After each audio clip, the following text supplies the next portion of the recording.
In this video, we are going to explore the VLOOKUP function in Excel.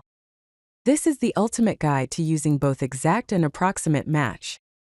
We will cover how to use VLOOKUP to perform an exact match, and also how to use VLOOKUP to perform an approximate match. This is an essential function for anyone using Microsoft Excel. So, what exactly is VLOOKUP?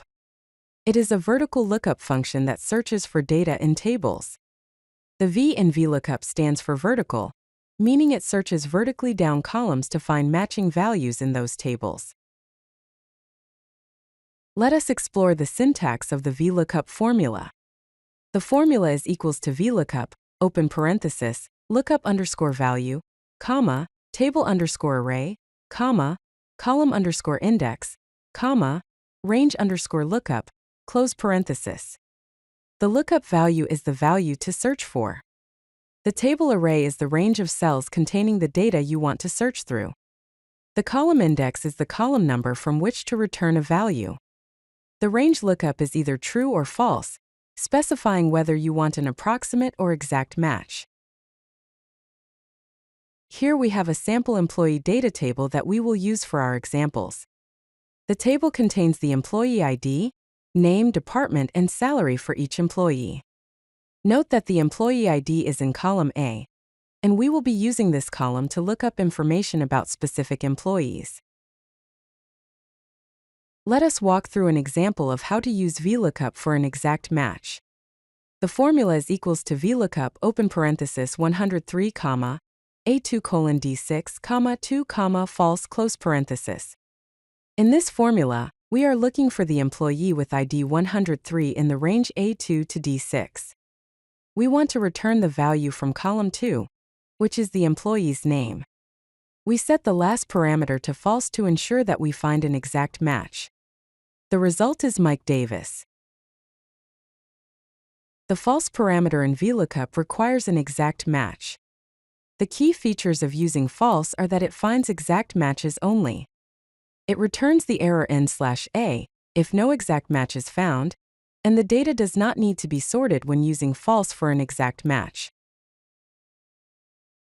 When using the true parameter in VLOOKUP for an approximate match, the function finds the closest match.